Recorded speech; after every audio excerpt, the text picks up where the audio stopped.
Police presence as the Jewish Sabbath approaches. The Biden administration says the number of Americans killed in Israel has climbed.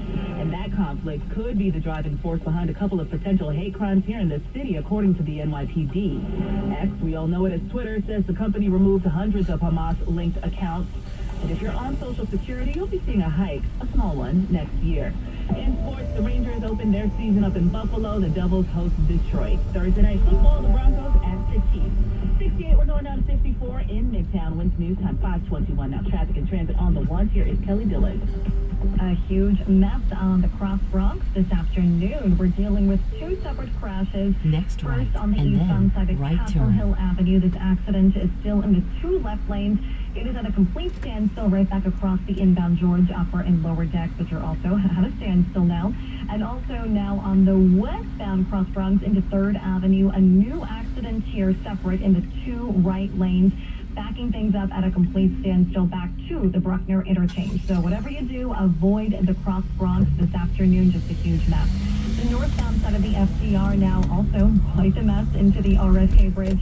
Getting a bit worse now. A new accident here knocked out the right lane. It's been a mess all afternoon long, about to get a bit worse, and traffic at a complete standstill back to the Manhattan Bridge. Southbound rubbernecking delays go back to the 130s. On the northbound West Side Highway, it's still bumper to bumper between the 70s and the outbound George ramp. Southbound delays from an earlier crash are finally starting to ease out into the 120s. Now, here's what you need to know about the bridges and tunnels. The inbound George upper and lower decks at least a 20-minute wait Right now turn ahead. as a result of the Cross Bronx mess. 30 to 40 minutes each way from Lincoln. Outbound calling easing up a bit down to around 30-minute backup. And getting inbound at the Holland, looks like that's at least a 10 to 15-minute wait. Here's what we see on Long Island's Big 3. The westbound LIE still a bit slow into exit 44 in Oyster Bay with a crash in that left lane, and eastbound on the LIE in Northern State from the Cross Island through 110, we are bumper to bumper. The Southern State both ways, exits 15 through 25 in Hempstead, stop and go delays continue. I'm Kelly Dillon. Our next report at 5:31, 1010 winds on 92.3 FM. You will spot more visible police presence as the Jewish Sabbath approaches amidst calls for action by a former Hamas leader. NYPD Chief of Patrol John Shell on the call to action by a former Hamas leader. We take it very seriously, and like us, starting with a heightened alert. All cops have been ordered to report to work in uniform, to patrol, to deter. Governor Kathy Hochul says state resources are also involved. So the chatter that's being analyzed is being absorbed and understood by the state police as well, and I've offered any assets necessary. Hochul will be included in a White House briefing on Middle East developments.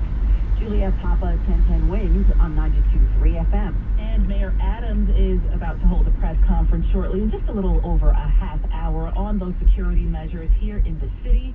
And we will bring you this live here at 1010 Winds and 92.3 FM. Meanwhile, the Biden administration has updated the official numbers of Americans dead and missing following that vicious Hamas attack against Israel. National Security Council spokesman John Kirby calls it the saddest of news. We can now update the number of Americans that we know have been killed to 27, and the number of unaccounted for stands today at 14. Admiral Kirby added those numbers could change as more information comes in, especially with regard to those unaccounted for. It's believed some of those Americans may be hostages held by Hamas in Gaza. Correspondent Linda Kenyon, Secretary of State Antony Blinken adds the U.S. is supplying ammunition, interceptors to replenish Israel's Iron Dome, and other defense materials. And at a news conference, Blinken says the U.S. is doing all it can to secure the release of Americans missing after those weekend attacks. For the families of the missing, there's an unrelenting agony of not knowing the fate of their loved ones. Something that I don't think most of us can truly understand, truly contemplate if you're not in their shoes. No one should have to endure what they're going through. Additionally, the NYPD says the conflict could be the driving force behind a couple of potential hate crimes here in the city. Police are investigating two incidents that occurred in Brooklyn yesterday.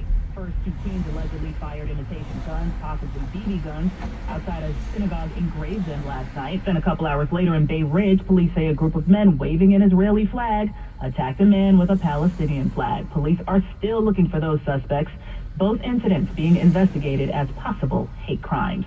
Wins News Time 5:25. Yonkers officials say some asylum seekers that streamed into New York City are costing them big bucks. In May, when New York City moved migrants to a Yonkers hotel, Yonkers Mayor Mike Spano said they were welcome, but New York City and the state would have to provide resources. Spano says that never happened. Plus, a state loophole allows New York City to skip paying the local sales and hotel tax. Yonkers is out more than $200,000. We're not looking for drama. What I am looking for is support. And to residents of Yonkers have been gracious hosts to give us the support we need.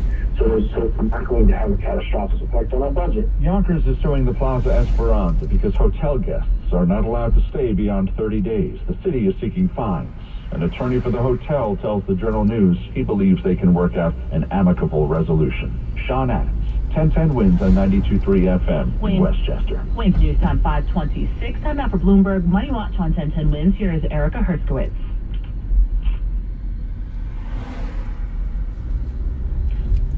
Hollywood actors have been on strike since July, and the studios are no closer to a deal. The Actors Union says the studios walked away from the table today after presenting an offer that was worse than its first one. The alliance representing the studios says their conversations are no longer moving in a productive direction. Netflix is opening 2 retail sites in 2025. That's right, stores. Dubbed Netflix House, the venues will feature fan experiences with retail and themed dining, similar to the streaming giant's Bridgerton pop-up, which includes drinks and dancing inspired by the popular period drama. The company is still looking at potential locations. A key inflation report rose for the second month in September, boosting concern of another interest rate hike by the Fed, but the job market continues to show its strength. Unemployment claims remained unchanged last week. Stocks closed lower on Wall Street. The Dow fell 174 points. The Nasdaq lost 85. The S&P dipped 27. Bloomberg Money Watch at 26 and 56 past every hour. I'm Erica Herskowitz for 1010 Wins on 92.3 FM. Wins News Time 527. It's easy to think all money managers are pretty much the same, but at Fisher Investments, we're clearly different. Different how? You sell high commission investment products, right? No, Fisher Investments doesn't sell any commission-based investment products. Well, you must earn commissions on trades. Nope, never at Fisher. We're a fiduciary, obligated to act in our client's best interest. It's the highest standard of care for a financial advisor. How do you know what's in their best interest? We get to know our clients, and then tailor a portfolio based on their goals and needs. But you probably sneak in some hidden and layered fees. No, we have one transparent management fee structured so we do better when our clients do better. Wow, you really do look out for your clients. That's because our top priority is helping them achieve a comfortable retirement. It might be why most of our clients come from other money managers. Visit FisherInvestments.com.